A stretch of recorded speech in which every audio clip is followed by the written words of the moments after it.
Kalau belum subscribe juga segera ya, supaya kita bisa terus mengikuti channel ini dan sehingga channel ini bisa jadi berkat dalam hidupmu. Karena apa yang kau sediakan di depan ini adalah dahsyat. Jiwaku bisa merasakannya, ada urapan di sini. Aku rasakan beban ilahi yang sama sekali tidak depresi. Beban itu, kuk itu enak sekali. Terima kasih Tuhan, sampaikan sabdamu. Berikan kuasamu pada umatmu untuk maju, untuk menggapai janjimu. Terima kasih Bapa, sembunyikan hamba di balik salibmu dalam nama Yesus. Haleluya, amin. Praise the Lord. Langsung kita ambil catatan, ambil juga kertas-kertas ekstra, agenda, tulisan-tulisan, coret-coret ya. Bukan hanya catatan khotbah, tapi saya rasa sudah waktunya Anda buat rencana-rencana. Apa aja, bukan hanya solusi itu dari Tuhan, tapi resolusi kita. Apa yang kita mau lakukan beda dengan tahun lalu? Mumpung belum telat, ini masih Januari. Makanya saya berikan satu judul untuk kita telusuri firman Tuhan ini. Tema hari ini adalah prioritas hidup yang seimbang. Hidup itu indah kalau ada keseimbangan. Dan keseimbangan itu hanya Tuhan yang bisa berikan. Karena firman Tuhan itu pelita. Pelita bagi kaki kita supaya kita nggak jatuh. Supaya kita nggak tersandung apa-apa. Dan terang bagi jalan. Prioritas hidup yang seimbang, saya ambil ayat-ayatnya dari Hagai pasal 1 ayat 1 sampai 9 saya bacakan. Ini adalah sebuah ajakan untuk membangun kembali bait suci di Perjanjian Lama. Pada tahun yang kedua zaman Raja Darius dalam bulan yang ke-6, pada hari pertama bulan itu datanglah firman Tuhan dengan perantaraan Nabi Hagai kepada Serubabel bin Sealtiel, Bupati Yehuda, dan kepada Yosua bin Yosadak, Imam Besar, bunyinya. Beginilah firman Tuhan semesta alam. Bangsa ini berkata, sekarang belum tiba waktunya untuk membangun kembali rumah Tuhan. Maka datanglah firman Tuhan dengan perantaraan Nabi Hagai, bunyinya, apakah sudah tiba waktunya bagi kamu untuk mendiami rumah-rumahmu yang dipapani dengan baik itu, sedang rumah ini tetap menjadi reruntuhan. Oleh sebab itu beginilah firman Tuhan semesta alam, perhatikanlah keadaanmu. Kamu menabur banyak, tapi membawa pulang hasil sedikit. Kamu makan, tapi tidak sampai kenyang. Kamu minum, tapi tidak sampai puas. Kamu berpakaian, tetapi badanmu tidak sampai panas. Dan orang yang bekerja untuk upah, ia bekerja untuk upah yang ditaruh dalam pudi-pudi yang berlobang. Beginilah firman Tuhan semesta alam, perhatikanlah keadaanmu. Jadi naiklah ke gunung, bawalah kayu dan bangunlah rumah itu, maka aku akan berkenan kepadanya dan akan menyatakan kemuliaanku di situ, firman Tuhan. Kamu mengharapkan banyak, tapi hasilnya sedikit. Dan ketika kamu membawanya ke rumah, aku menghembuskannya. Oleh karena apa? Demikianlah firman Tuhan semesta alam. Oleh karena rumahku yang tetap menjadi reruntuhan, sedang kamu masing-masing sibuk dengan urusan rumahnya sendiri. Prioritas hidup yang seimbang. Ini bukan sekedar sebuah ajakan untuk membangun bait suci yang runtuh, tapi ini untuk mengajari bangsa Israel untuk punya prioritas yang benar. Jangan sampai hidup mereka itu selalu dikalahkan dengan momentum saat itu. Kita ini kan makhluk keadaan. Kita sangat terbawa dengan sekeliling kita. Ketika kita sakit, kita nggak bisa mikir yang lain. Kita cuma maunya sembuh. Padahal hidup bukan hanya kesembuhan. Ketika kita sibuk, kita nggak bisa multitasking. Kita nggak bisa mikirkan hal-hal yang lain juga. Jangan sampai kita itu terbawa arus hari ini. Kita harus punya perencanaan. Dan perencanaan itu percuma. Tidak akan pernah dieksekusi. Tidak akan pernah dilaksanakan kalau kita nggak punya komitmen. Dan komitmen kita kepada apa itu yang harus kita tentukan. Nah itu namanya prioritas. Apa dulu, setelah ini baru itu. Pada tahun yang kedua zaman Raja Darius, dalam bulan yang ke-6 pada hari pertama bulan itu datanglah firman Tuhan dengan perantaraan Nabi Hagai kepada Serubabel bin Sealtiel, Bupati Yehuda, dan kepada Yosua bin Yosadak, Imam Besar, bunyinya. Yang berfirman ini adalah Hagai, makanya namanya kitab Hagai. Hagai ini seorang nabi tua, sudah sangat tua. Karena dia sudah kembali dari masa pembuangan 70 tahun di Babilonia. Jadi usianya dia sudah manula. Kita bisa belajar dari orang tua. Ada sesuatu tentang orang tua. Apa itu? Orang tua tidak otomatis dewasa. Tetapi kalau mereka mau hidupnya bertanggung jawab aja, nggak usah pintar-pintar sekali. Setiap orang tua harus didengarkan. Pepatah di masyarakat begini, mereka sudah makan asam garam. Orang tua itu tahu tahu kadang-kadang bukan dari hidup mereka yang benar. Tidak sedikit ketika mereka masih muda, hidup mereka salah. Tapi mereka waktu tua, mereka sudah bisa membahasakan penyesalan mereka. Apa yang mereka sesali hari ini? Mereka akan berkata pada anak cucunya, jangan seperti kakekmu ini, jangan seperti papa. Nabi Hagai diberi Tuhan wahyu untuk menyampaikan pada bangsa Israel. Nabi tua yang berusia di atas 70 tentunya, mungkinkah dia 90 atau saya tidak tahu umurnya berapa. Tapi dia berkata, begini ya guys, ngomong sama umat Tuhan. Kalian harus punya prioritas yang benar. Betulin tuh priority. Beginilah firman Tuhan semesta alam. Lalu Tuhan singgung mereka. Tuhan memberikan kepada mereka sebuah teguran. Beginilah firman Tuhan. Bangsa ini berkata, Tuhan menirukan kata-kata di hati mereka. Sekarang belum tibalah waktunya untuk membangun kembali rumah Tuhan. Kenapa sih? Kenapa Tuhan mendorong agar rumah Tuhan atau bait suci ini dibangun? Karena zaman perjanjian lama, terlebih lagi mereka butuh gereja. Karena waktu itu Roh Kudus belum dicurahkan. Jadi, bait suci itu adalah focal point atau bait Allah adalah sentral kehidupan penyembahan umat Tuhan bangsa Israel. Tanpa itu, bangsa Israel nggak bisa rasakan hadirat Allah. Meskipun dengan itu aja mereka merasakan hadirat Tuhan samar-samar saja. Karena imam besar yang bisa masuk 1 tahun sekali ke ruang maha suci. Tapi bangsa Israel bisa ministry, bisa melayani. Mereka melayani hadirat Tuhan, membawa persembahan hewan. Tanpa itu semua, worship system mereka ambruk.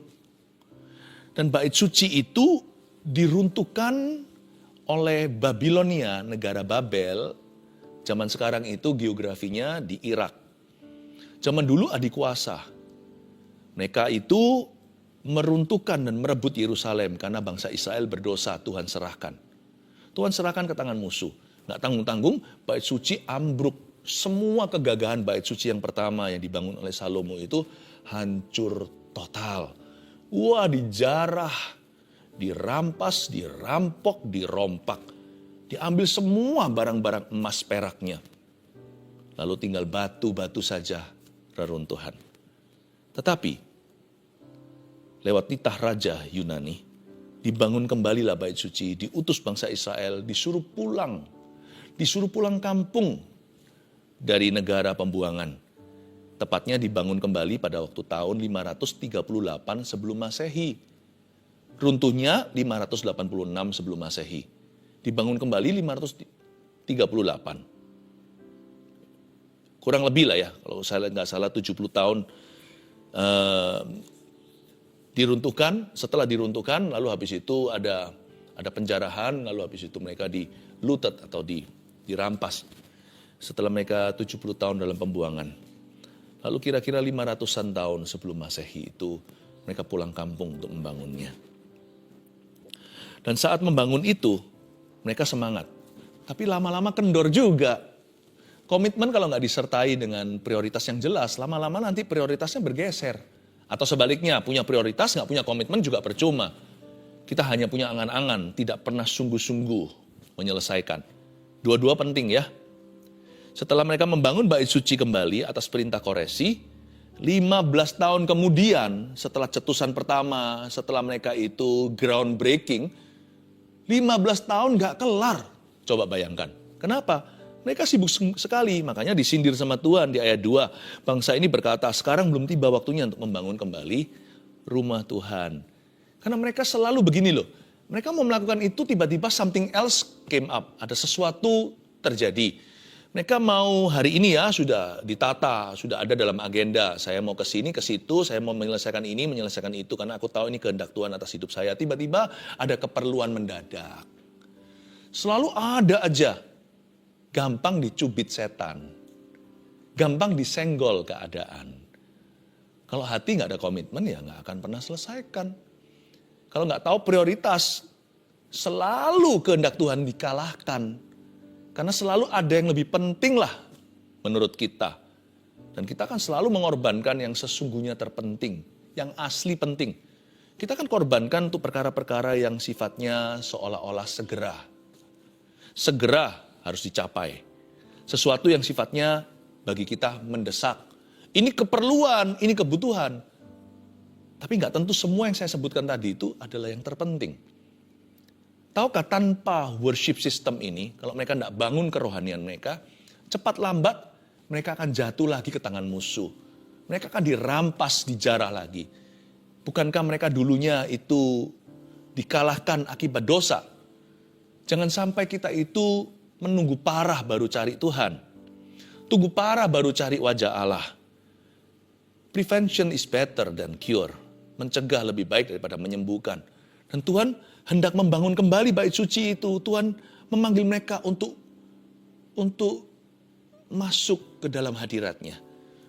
Tapi mereka tidak mau membangun kerohanian itu karena mereka terlalu sibuk. Jangan sampai tunggu terlalu sibuk tahun ini lalu hal-hal yang terpenting apalagi yang punya nilai kekal Anda singkirkan atau kesampingkan sementara. Tapi sementara sekali pejam mata, ya, sekali kedip saja matanya, 15 tahun sudah lewat. Time flies, right? Waktu itu bisa cepat berlalu karena kita terlalu sibuk untuk sesuatu. Tapi kita selalu tunda-tunda apa yang memang sesungguhnya penting di hidup kita. Tiba-tiba aja kita menengok ke belakang, menoleh ke keluarga. Anak kok sudah jadi dewasa ya? Tadinya masih balita, batita, masih 3 tahun, 5 tahun, masih anak kecil, masih elementary, masih sekolah dasar. Kita sibuk aja gak keruan. Gampang lah, anak juga gak kemana-mana. Tapi sekali kita lihat lagi mereka, kita sadari mereka sudah lebih tinggi dari badan kita. Suara mereka pun pita suaranya berubah. Udah gak kekanak-kanaan, suara anak kecil, suara bayi. Wajah mereka yang ada baby fatnya, yang kelihatan baby face-nya, sudah enggak. Sudah mulai pelan-pelan keluar kumisnya jikalau anaknya adalah putra. Kita sadari, I have lost many years. Aku sudah kehilangan, kelewatan masa-masa emas anakku. Sejak kapan dia bertumbuh? Tunda aja gak apa-apa. Toh mereka gak kemana-mana. Kita sibuk terus kejar dunia. Gak salah bekerja. Tapi hidup harus seimbang. Boleh cari uang. Tapi prioritas kita jangan dolak-dalik. Jangan terbalik. Tetap Tuhan dulu. Manusia kemudian. Baru kemudian uang dan barang. Boleh kita itu cari nafkah. Tapi juga bersama dengan itu perhatikanlah keluarga. Boleh perhatikan keluarga. Jangan lupa bangun gereja. Hidupmu tidak melulu seputar keluargamu. Jangan-jangan nanti menjadi family yang egois dan ditinggalkan oleh maksud-maksud Tuhan. Sekarang belum tiba waktunya untuk membangun kembali rumah Tuhan. Lalu Tuhan tanya, lalu waktunya kapan? Maka datanglah firman Tuhan dengan perantara Nabi Hagai, bunyinya ayat 4. Apakah sudah tiba waktunya bagi kamu untuk mendiami rumah-rumahmu yang dipapani dengan baik?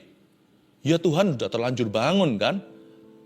Nah, sekarang lihat di depan sana, orang-orang yang bawa lantainya, bawa tekelnya, bawa marmernya kalau mereka yang mampu, atau bawa kayu.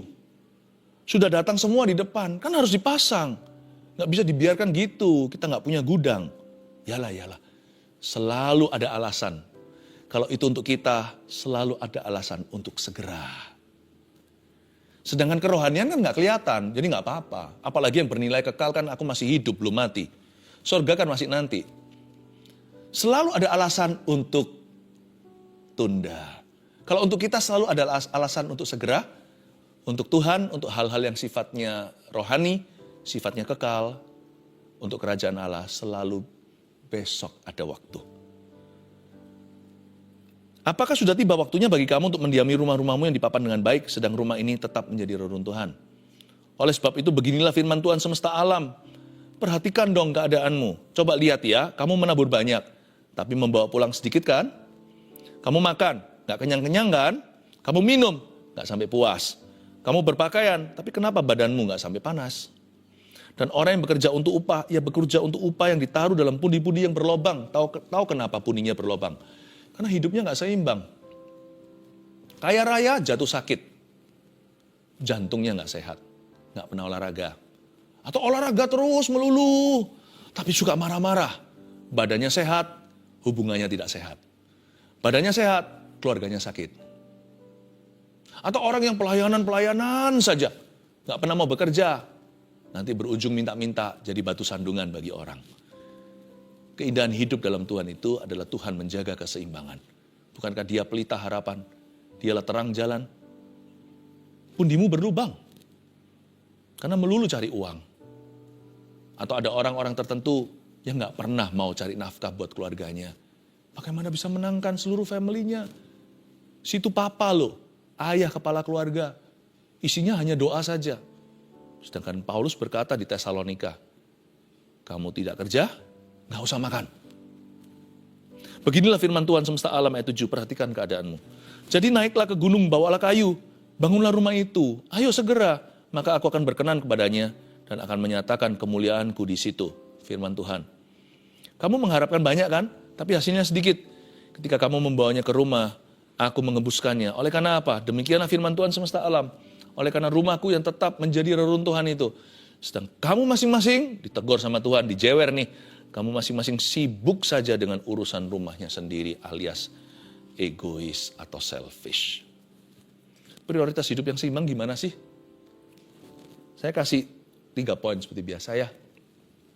Nomor 1, jangan selalu korbankan yang penting, catat nih, untuk yang mendesak.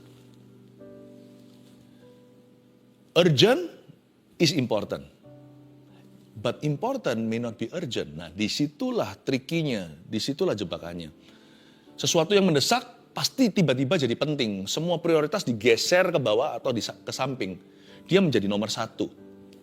Namanya emergency. Mengerti sih, saya mengerti. Tapi kalau hidup kita itu selalu emergency melulu, berarti kita itu emergency atau manajemennya krisis. Itu namanya manajemen krisis, crisis management. Yang gituan biasanya orang yang nggak punya perencanaan. Orang yang mengalir itu akan selalu terburu-buru, akan selalu dikejar-kejar. Mengalir boleh, kayak seperti sekarang saya menyampaikan firman ini kan mengalir dengan Roh Kudus. Mata saya kan terus memandang Anda. Nggak ada catatan yang menuntun saya. Tetapi kan ini sudah direncanakan. Ada porsi persiapan, ada porsi mengalir dengan Tuhan. Kita boleh buat perencanaan, Tuhanlah yang menentukan langkahnya. Tapi celakalah orang yang tidak berencana, langkahnya akan kiri kanan, akan kemana-mana. Saya dorong kita untuk membuat prioritas yang jelas. Bahwa supaya hidup kita itu jangan sampai selalu diburu-buru dengan yang urgent stuff. Dengan hal-hal yang sifatnya mendesak. Gak bisa ini, gak bisa ditunda bro, ini harus sekarang. Apa-apa selalu harus sekarang. Kayaknya orang gitu gak punya masa depan. Karena urgent akan selalu seems important, akan selalu nampaknya penting sekali. Maha penting bahkan. Tapi yang penting nggak tentu urgent soalnya, nggak tentu mendesak. Misalnya anak kita ya sudah pak, nggak ada waktu nggak apa-apa, ya sudah mah nggak apa-apa. Masa mereka akan lari dari rumah ya nggak urgent sih. Tapi jangan lupa ya, jangan kedip matanya, sebab kedip lagi 15 tahun bait suci tetap terbengkelai. Kerohanian juga sama, nggak apa-apa sih nggak berdoa sehari aku nggak mati kok. Lebih urgent makan, kalau kita nggak makan kita kelaparan. Tapi kalau kita nggak berdoa kan nggak apa-apa. Nggak apa-apa berdoa. Nggak apa-apa berdoa hari. Nggak apa-apa. Tiba-tiba fatal kejatuhannya. Nggak doa itu nggak akan langsung jatuh. Tapi orang yang jatuh tiba-tiba atau seketika biasanya karena mereka sudah biasa nggak berdoa. Coba pahami ilustrasi ini. Coba pahami hikmat ini. Selami hikmat Allah. Masalahnya nggak ada boundary yang pakai visa. Nggak ada perbatasan imigrasi. Jadi kita nggak tahu kapan kita jatuh. Pas kita nggak berdoa bolong sehari atau 1 bulan atau 1 tahun. Kita nggak pernah tahu soalnya. Dan waktu kita nggak berdoa, seluruh daging kita itu menipu. Kita merasa fine-fine saja. Disitulah. Makanya itu saya nggak berani ambil resiko. Saya nggak berani 1 hari saya lewatkan tanpa saat teduh. Oh, saya nggak mau lewatkan. Mengapa? Karena lebih baik berjaga dan waspada. Karena juga bukan karena saya takut jatuh, maka saya berjaga-jaga. Tapi saya tidak mau kelewatan tuntunan Tuhan. Nah kalau Tuhan tuntun saya misalkan, saya sedang nggak siap, nggak ready atau nggak berjaga-jaga. Jangan sampai kaki Dian itu dipindahkan. Atau Saya kelewatan kairos atau waktu ilahi Tuhan. Waktu saya berkata, sorry kilaf, mau sekarang. Gak tentu sudah ada, gak tentu masih ada di sana. Allah bergerak di timetable atau pada timingnya, semua indah pada waktunya. Kalau kita mau indahnya, ya kita harus selalu berada di waktu Tuhan atau berada di hadiratnya. Jangan selalu korbankan yang penting untuk yang mendesak. Itu sebagai prinsip ya, ini rema. Aplikasinya luas. Masing-masing orang harus sempit temukan implikasi sendiri-sendiri. Masing-masing harus menerapkan kebenaran ini. Tapi tuliskan, kalimat ini kalimat hikmat untuk kita semua. Jangan selalu korbankan yang penting untuk yang mendesak. Apalagi yang bernilai kekal. Jangan berkata, besok saja aku menyembah atau melayani Tuhan. Besok saya memberitakan Injil. Jangan begitu. Sediakan waktu. Tuhan tidak minta sepenuh waktumu. Bahkan orang yang bekerja di gereja sepenuh waktu pun tidak sepenuh waktunya Tuhan minta. Kita ada waktu untuk tidur, nggak diganggu. Kita ada waktu keluarga. Ada waktu pribadi, me time dengan Tuhan. Ada waktu rekreasi. Sediakan waktu untuk yang penting. Bukan hanya yang mendesak. 2. Bangunlah kehidupan rohani. Bukan hanya karir pribadi. Bangun rumah Tuhan tuh. Disuruh. Bangunlah bait suci. Mereka semua sibuk kan. Orang-orang Yahudi kan suka bisnis. Bukankah mereka juga yang menjadi founder, yang founding, yang mendirikan Wall Street. Mereka waktu pindah dari Babilonia kembali ke Yerusalem, mereka pasti melihat kesempatan-kesempatan. Pumpung tanah masih murah segalanya, jadi mereka ngebut langsung tancap gas untuk berbisnis keras. Boleh nggak? Boleh. Karena Tuhan memang suruh kita mengelola talenta. Orang yang bisa bekerja, pandai bekerja, itu juga sebuah talenta dari Tuhan. Tetapi mereka bisnisnya itu ngebut terus. Terus menerus, seolah-olah mereka bisa hidup selama-lamanya di atas muka bumi. Nggak ada waktu sama sekali untuk bangun kehidupan rohani. Nggak ada waktu. Padahal Tuhan ajari di perjanjian lama itu sudah kenyang-kenyang mereka diajari begini. Bahkan kalau raja mau pergi berperang pun ada imam di depan yang berbicara dulu. Berarti ada waktunya mereka bersekutu dulu dengan Yesus. Nggak seimbang. Tapi di sini kita diajari untuk membangun kehidupan rohani. Bukan hanya karir pribadi. Karir harus dikelola. Karir harus diusahakan. Ada jeripayah. Tapi jangan lupa bersamaan dengan itu. Bangunlah kehidupan rohanimu. Bangunlah kerohanian Anda. Bangun mesbah doamu yang runtuh. Sebelum Tuhan pulihkan Israel dan memberi hujan, ingat apa yang Elia lakukan. Elia membangun mesbah Israel yang runtuh. Bahkan dikasih air begitu banyak karena terlalu lama dehidrasi. Nggak pernah mencurahkan air ke atas mesbah. Dikasih lembu banyak di sana.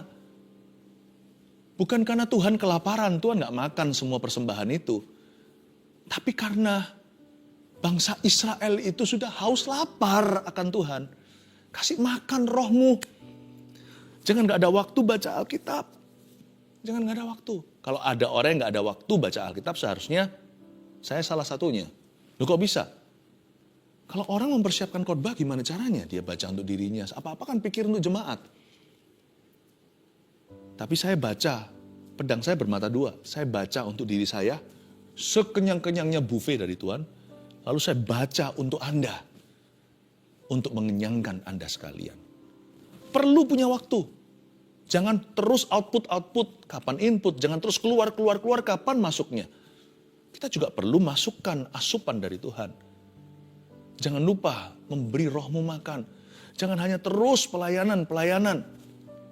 Nanti burn out. Tapi ada beberapa orang bukan pelayanan. Pekerjaan.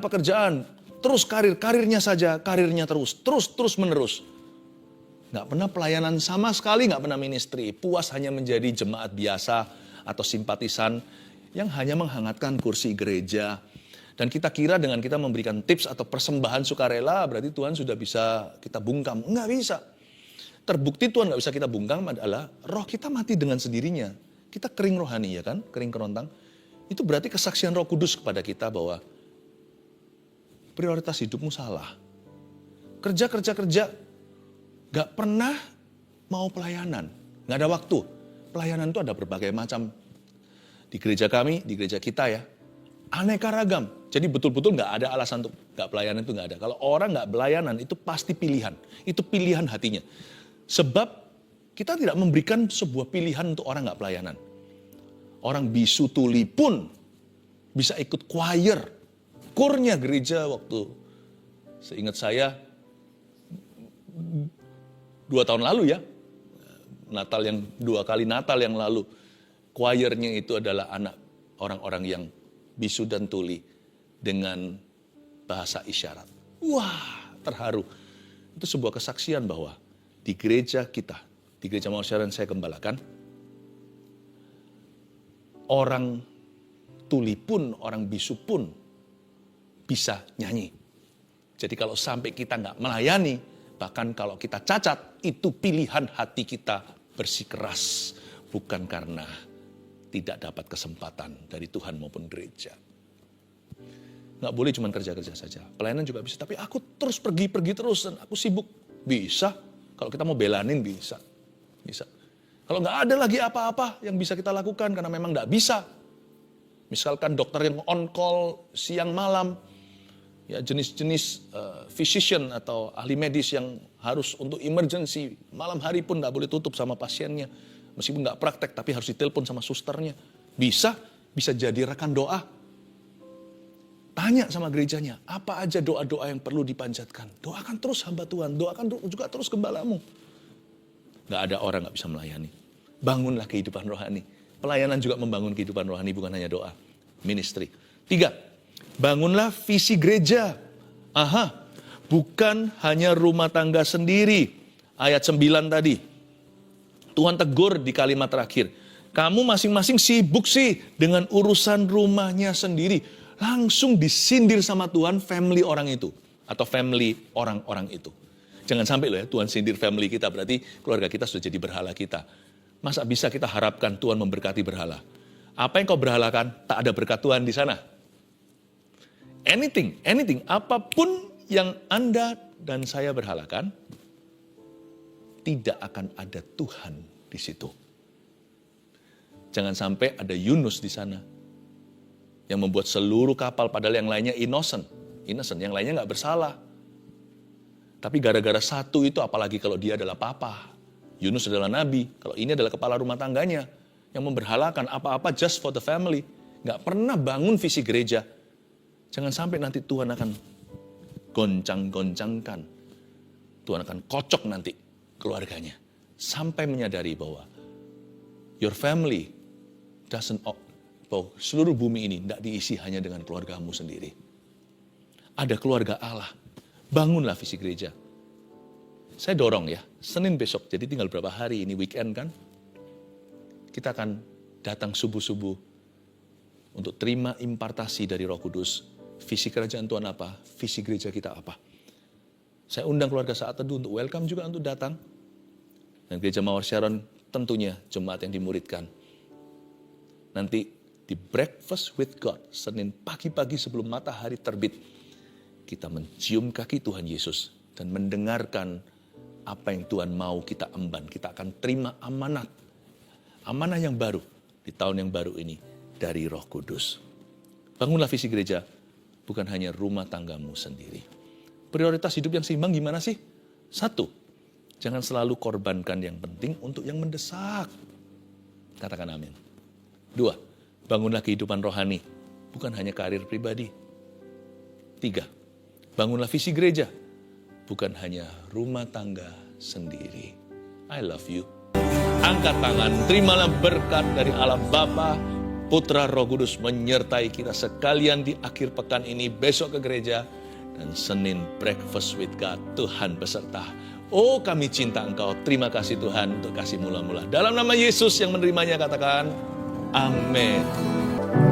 And there I find you in the mystery.